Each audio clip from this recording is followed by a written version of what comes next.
all teams care about is winning. They're proving that with Deshaun Watson because as more and more things come out, it's uglier and uglier. And remember, this is the first player to get a 5-year fully guaranteed contract. This is the player the NFL went with and said, all right, we're going to guarantee everything for Deshaun Watson because, and Andrew Brandt says this all the time, we got to get Andrew, by the way, Jody. We got to try to get Andrew on the show about Deshaun Watson. It, talent versus tolerance. The greater the talent, the more the tolerance. Deshaun Watson proves that in spades. You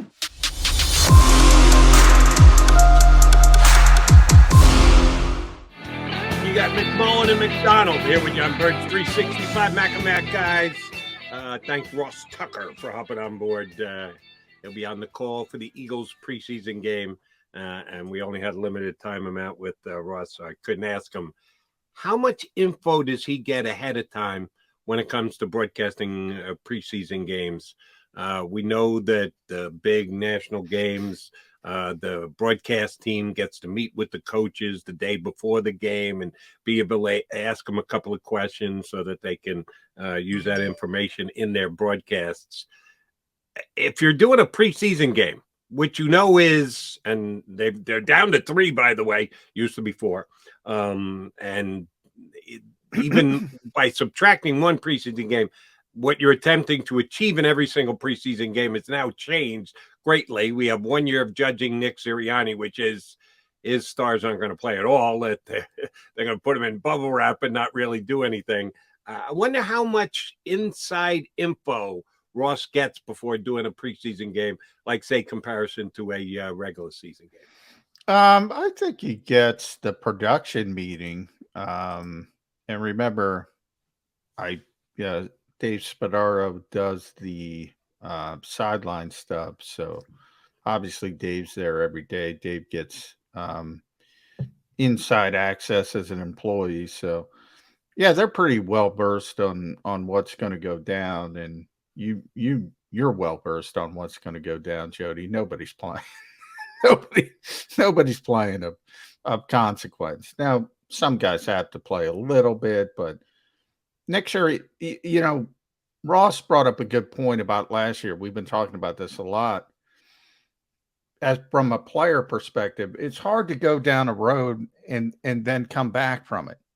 Yeah, I never thought about it like that before because I bring up the COVID stuff all the time because that was part of it last year, the negotiations, and that was going on throughout the league, not just the Eagles.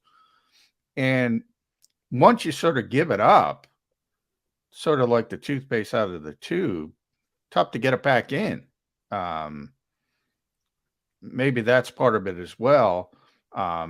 From the Eagles standpoint, which will continue into the preseason, and the fact that they're going to value those joint practices with Cleveland and Miami more than the actual preseason games. So the starters are going to get the vast majority of their work in those atmospheres, and it's going to be the opportunity for the reserves. And maybe that's a good thing because we've been talking about how do you open eyes if you're Carrick Wheatball? Well, there's your opportunity, your slim opportunity. All right. I know that we haven't had a chance to go through what is going to get done in these joint practices and the like. And I don't even know if you know yet if you will be assigned to one of your many outlets that you get information and get content for.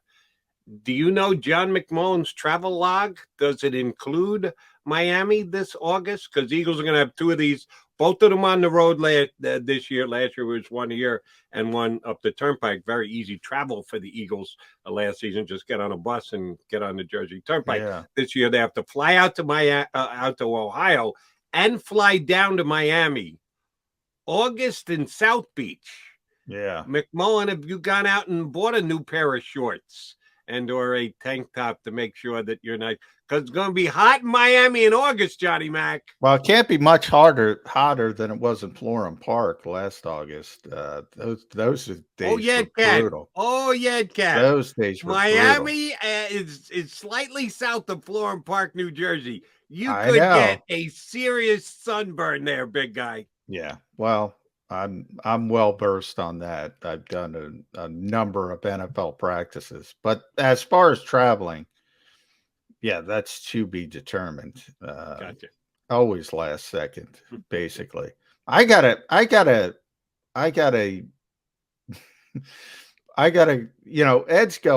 Kratz is going to Miami. He's turning it into a vacation. So I'm gonna bet we're gonna split it up and I'm gonna get stuck with Berea and he's gonna get South Beach. You want to know something? Even though the Dolphins might be a better team, but the Browns supposed to be good with Deshaun Watson. Browns are talented. You get Deshaun Watson duty. Good luck with that. And I want to ask a couple of Deshaun Watson questions, but first about the that'll be fun. Oof. All right, then let me go there now.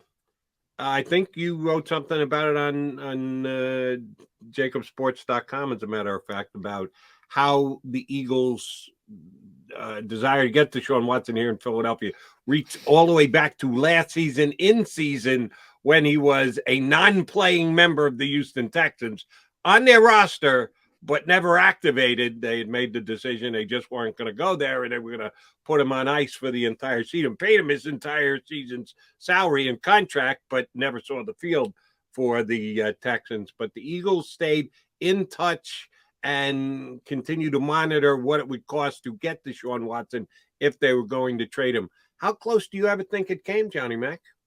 Not close. Not close for the Eagles because he wouldn't consider the Eagles. But the Eagles never stopped trying.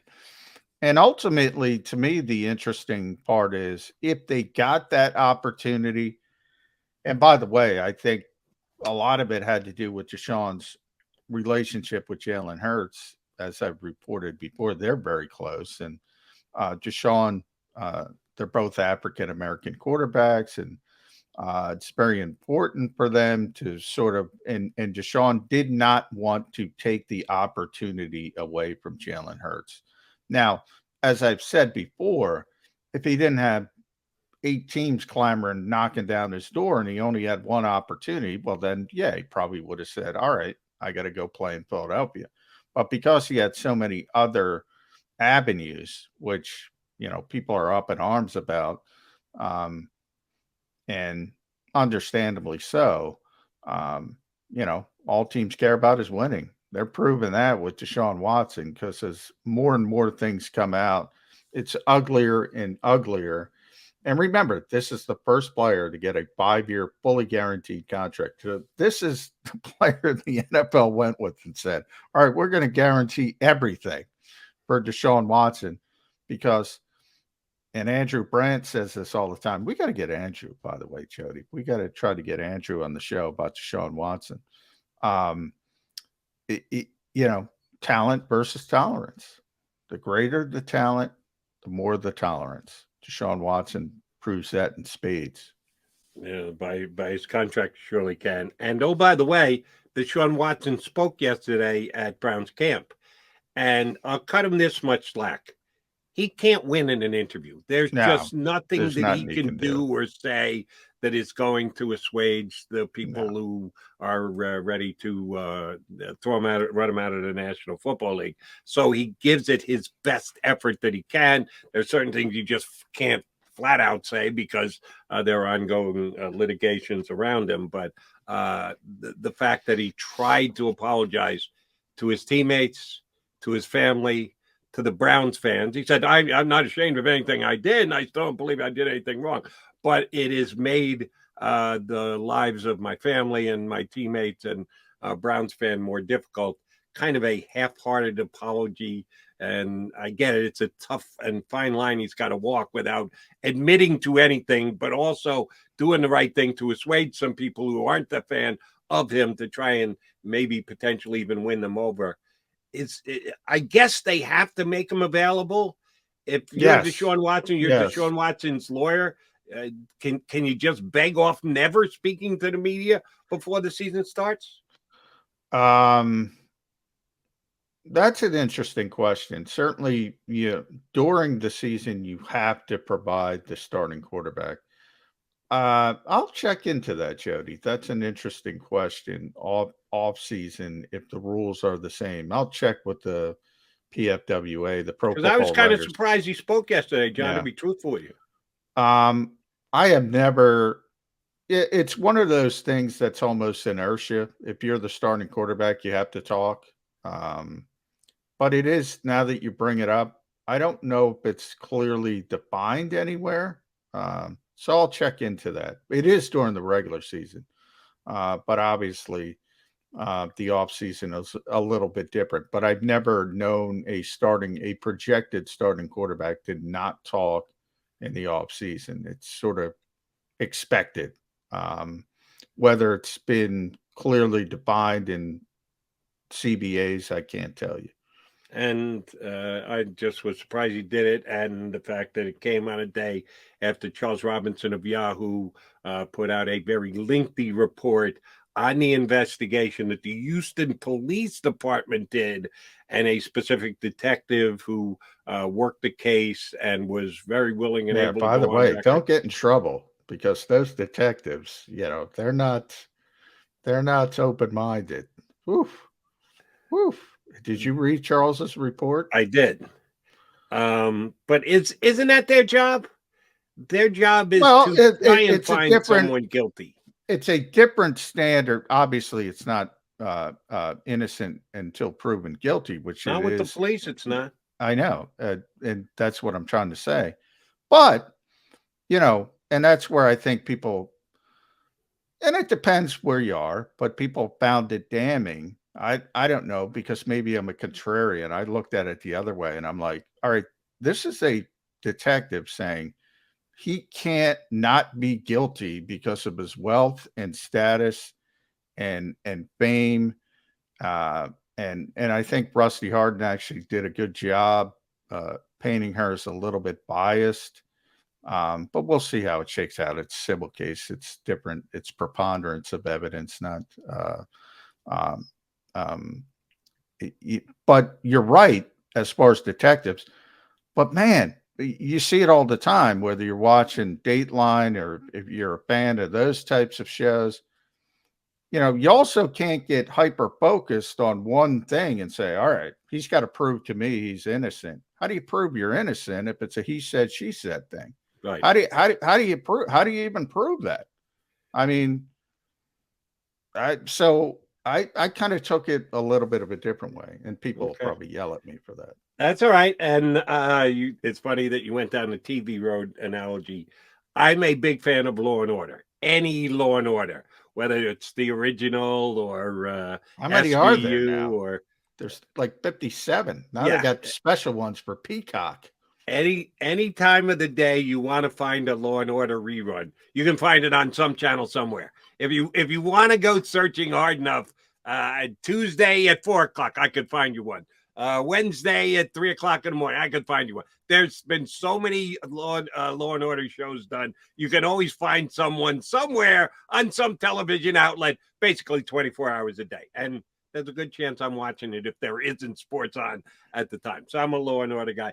And I think that their entire premise plays right into what we're talking about here today with Deshaun Watson. You think that they're one big happy team. They all come walking out with a mute at the beginning of the show, but they are two very separate branches, the police and the attorneys. And the way they have to do their job and the way they have to look at things are completely different. That when you get to the prosecutorial end of it, it is innocent till proven guilty, but it's not necessarily innocent till proven guilty on the police side of it. And that's why there is conflict between those two sides. We always have believed, or at least before it started, they go hand in hand. Well, no, they don't. Sometimes they're at loggerheads. Sometimes they have absolutely different ways of looking at things. And I think that's what Deshaun Watson is having to deal with right now. And if you're going to win one of the two, you would rather win the prosecuting. You'd rather win what he won. Yeah. That's when it's over and done with, or at least it was for all the cases. But the 2 cases that have now been added to it went from 22 cases to 24 cases. They will continue to be investigated or start to be investigated by the police. And if they can find it, I don't think they'll have the detective that was quoted in Charles Robinson's story. I think she kind of talked her way out of any potential work on a new suit going forward. But if whatever Houston police officer is assigned to that case, the Browns could still potentially get out of his contract. That there's language in his contract that says if criminal proceedings should arise from his previous actions, that the guaranteed money in his contract could become non-guaranteed. Do you think the Browns even want to think about that? No, because they've gone down the road of they've gone down the route they've gone down. They've already done it. So from my standpoint, they've done that sort of due diligence. Now, if he was convicted of something, that's completely different. Then yes. I don't think he's in any legal peril. I don't think he's in any legal peril whatsoever, absent of video showing up. That could change everything. So absent of that, if it continues to be he said, she said, in a lot of ways, I think he's buffered even more because now it's out there in the public setting that, okay, Deshaun Watson's willing to give $100,000 to anybody he was untoward with in a massage session. So to me, that creates an atmosphere where Rusty Harden, I can predict what he's going to do already. Money grab, blah, blah, blah. That's how he's going to go about it. He's probably going to be successful. The fact that they weren't able to indict, and it's very easy to indict people. Remember that. Dan Lust, who does this show, he's not the first. He's about the thousandth that say you can indict a ham sandwich if you want to. And they didn't indict Deshaun Watson. So that says a lot. There's not a lot of evidence. It's he said, she said. Now, I think people get upset when I point that out because they say you're defending Deshaun Watson. No, I'm not. I think he's an idiot. I think he's a moron to put himself in this particular position. And that's why if I'm the Cleveland Browns, the Philadelphia Eagles, the Miami Dolphins, the Carolina Panthers, the Atlanta Falcons, anybody who went after this guy seriously, I'd look at them and say, what the heck are you doing? This guy is putting himself in these positions. And now we know from the New York Times, forget about 24, it's 66 documented massage sessions. What the hell's going on? I mean, look, I don't want to get into anybody's personal habits or personal proclivities, but if that's your kink or whatever you want to call it, hey, use 2 or 3. Let's stop before you get to 66 and put yourself open to this. That's not the guy I want to lead my football team. It's just not. John, I could say. People think that people probably will say that's unfair as well. I could say variety is the spice of life, but I don't believe it. So that would be I disingenuous of me. But I do have a question because I love my hypothetical questions and I love my look into the crystal ball questions. So I'm going to drag you into the crystal ball there, McMullen. Is Deshaun Watson right now suffering from masseuse withdrawal? Because if he went to the lengths of having 66 different masseuses over a 17-month period when he was in Texas, you got to believe in Cleveland he's somehow changed his behavior, that he doesn't have. Well, has he, though? Is he suffering withdrawal? We don't even know that. Do you not believe that if he was bringing in 3 different masseuses a week, that something would have leaked out of Cleveland by now, that he is once again a serial massagee, and he has now just moved his table from Houston to Cleveland, and he is still getting massages on a more frequent and more different basis than anyone on the planet, as far as we know. We got to believe he's attempting to change his behavior, don't we? Well, I would hope so. But, and addiction is addiction, whatever it is, drugs, alcohol, sex. Wade Boggs was a sex addict back in the day, famously. It tends to happen when you get in trouble with if you're married with your wife, or in the case of Deshaun Watson, from a legal standpoint. Um, I would hope so, but it's not always easy to change addictive behavior. And that would be one of my concerns if I were one of those teams. Cleveland has had to have these discussions. And ultimately, it's Jimmy Haslam's call, and he called it. And look, I mean, he's talented.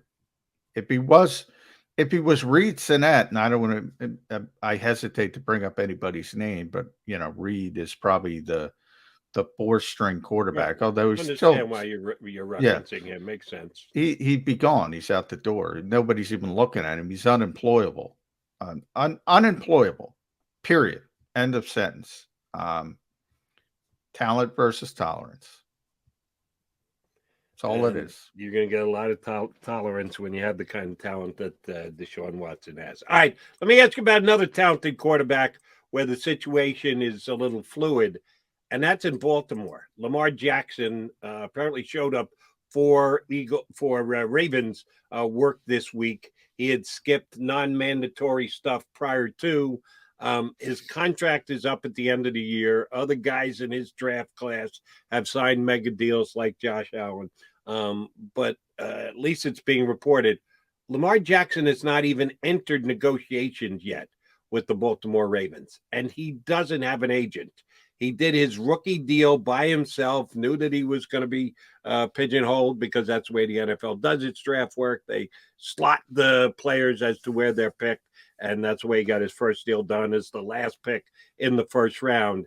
He has not retained an agent since, so it's a different ground that they're walking. Everyone is reporting that the Ravens want to do the right thing and want to give him a Josh Allen-like contract, even though we all think Josh Allen is a better thrower of the football and maybe a better quarterback. Wanted to him as an MVP, and it's not Josh Allen. Lamar Jackson does, but Jackson had certainly a lesser year, an injury year last year as compared to Allen. They haven't even begun significant negotiations, and Lamar stayed out of the non-mandatory stuff. Now he's in for mandatory stuff. I like what the Ravens did as far as an offseason.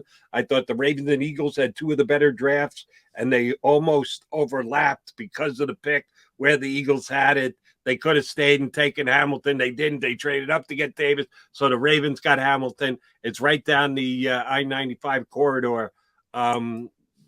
Is there any comparison between Lamar and Jalen Hurts? They are the two best running quarterbacks in the National Football League. What are the Ravens dealing with at quarterback that's different than what the Eagles are dealing with at quarterback this offseason? Well, a more proven commodity, as you mentioned, despite, people are going to criticize Lamar for some playoff struggles. You mentioned the MVP. He's a superstar quarterback. Jalen Hurts isn't. Hopefully Jalen Hurts gets there. But it's different. I mean, it's interesting. And I fall into this trap myself, Jody. So I'll blame myself. A lot of times you put everybody in the same group. Lamar seems to be an interesting guy. I know Calais Campbell mentioned how professional he is. Doesn't seem to care. Like most quarterbacks act the same way. Aaron Rodgers, Russell Wilson, Kyler Murray. Everybody acts the same way. They want to get as much money as possible, as quickly as possible. And Lamar seems content to wait and bet on himself. Kirk Cousins did the same thing years ago with Washington, but he was a lesser player. It's a surprise the way he's handling his business. You mentioned he doesn't have an agent. Maybe that's part of it. Maybe he's just laid back by nature. I don't know. But this is not typical behavior from an NFL quarterback. He seems content to wait out the process, and it's surprising. And I don't know how to explain it. So let me make you one of Lamar Jackson's teammates. Got an upcoming season that's kind of a wide open division. I know the Bengals went to the Super Bowl last year, but Can you project them to do that again this season? I'm not sure about that. Steelers taking a step back without Ben. Cleveland adding Deshaun Watson. So it's a highly competitive and I think kind of wide open division. The Ravens are thinking we need to get right back into this. We just, if we don't have the same amount of injuries, maybe they should be taking a page out of the Eagles book and not working so hard during the off season because, man, they got crushed by injuries last year, specifically early in the year. If they don't have those injuries, they should be a good team again this year. If you're his teammate, do you even talk to him and go, Lamar, see if you can get this thing done because we want to win this year. We don't want to be talking about you week in and week out and your contract status. Does anyone in that locker room have the desire and or the gravitas to go to him and go, Lamar, do you need me to come into the negotiations with you? I'll lend you a helping hand. I'll pick up my agent's tab if we can get something done to get you under contract. Yeah. How's that play in a locker room down there in Baltimore? Well, I don't know. Two of the biggest guys, Calais, I mentioned. I think Mark Andrews was the other one. I mean, those are two of the biggest stars on the team, and they're, one said he's the ultimate pro, and the other said something like he was, the leader of our team. He lifts everybody up and blah, blah, blah. They all have tremendous respect for him. The only thing I can think of is statistically, he had his worst season last year. And in theory, maybe, Baltimore's trying for a little bit of a discount and he wants to play out the season. The Ravens have already said we're gonna franchise tag him if worse comes to worst. There's been no talk of a trade at all from either side. Lamar hasn't said I want to be traded. The Ravens haven't said we want to go in a different direction. So the only thing I can think of is he had his worst year statistically, and he wants to, prove he's the MVP level guy, and get that top, be the highest paid quarterback in football type of contract, versus maybe the more team friendly contract that he probably get right now, which would still be, by the way, really, really significant. Yeah, I wouldn't mind much being in that position of, I only might get the franchise tag number, which is more money than I thought I was ever going to make in my life. But I'm not a starting NFL quarterback. But I maybe I'm putting too much emphasis on this. The way that a franchise and in a locker room deal with their quarterback, deal with their leader, if his future isn't 100% certain. The fact that he is going to play this year and not worry about where his future contract goes. And then you get the following year and he's on a franchise tag, which means you're playing year to year. Am I overemphasizing that? That it goes a lot to settling a locker room if your quarterback and your leader is locked up? Can you just put that aside and handle it on a week-to-week, practice-to-practice basis? He's our guy. And I'm not going to worry about whether he's going to be our guy tomorrow or next week or next month or next year. Today, he's my guy. Today, he's my quarterback. Today's my leader. I'm going to go out and bust it with him. Is that as easily said as done? I think it's easier in this situation. I mean, typically, NFL teams don't want to enter seasons with lame duck coaches or quarterbacks either. But the thought process behind that typically is everybody knows they're out the door. In this circumstance, it's not the case, and everybody knows it's not the case. So it's a little bit different. But it's rare that, you don't want a lame duck quarterback. And that's why I keep talking about Jalen Hurts. When it is time for an extension, you don't want a lame duck quarterback. But that to me would be a little bit different unless Jalen Hurts turns the corner and becomes the clear leader versus everybody asking, he's got to do this, he's got to do that, he's got to do this.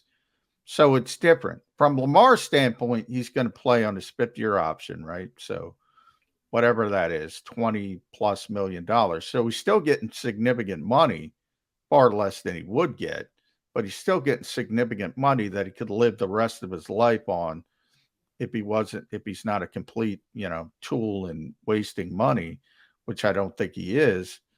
So I guess he looks at it from that standpoint. I want to get that bad taste of last season out of people's mouths, become the player I was before that, and just get Aaron Rodgers money.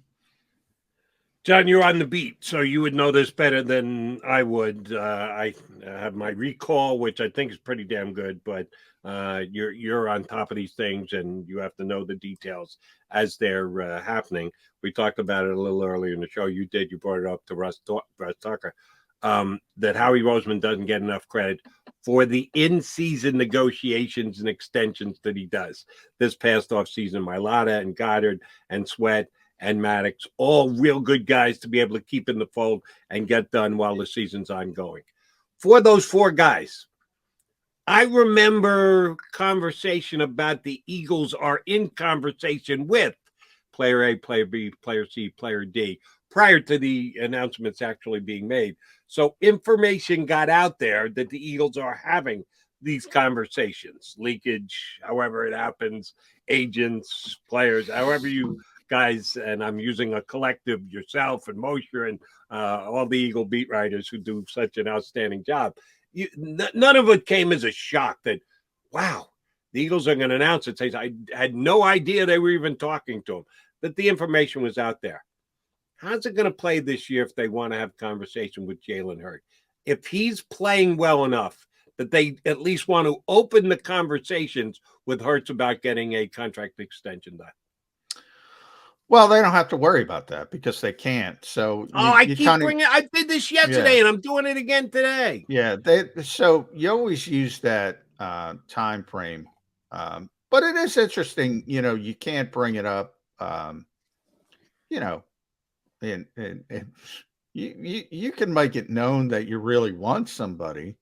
You can't enter in negotiations. You can't extend somebody, but usually teams are going to say they have so many issues. They're going to put that on the back burner because they don't have to deal with it. They don't have to deal with it until they do deal with it. So when you talk about Javon Hargrave, when you talk about Miles Sanders, even you brought up some of the 1-year guys, Kaiser White, James Bradbury. You got to think about that more seriously because those decisions are coming down the pike versus, Jalen's got to wait for his turn, and that will be after this season. And after this season, it's more important than people realize because there's another difference when you talk about the difference between Lamar Jackson and Jalen Hurts. The Eagles don't have a 50-year option. So they have to start the clock earlier than the Ravens had to start it with Lamar Jackson.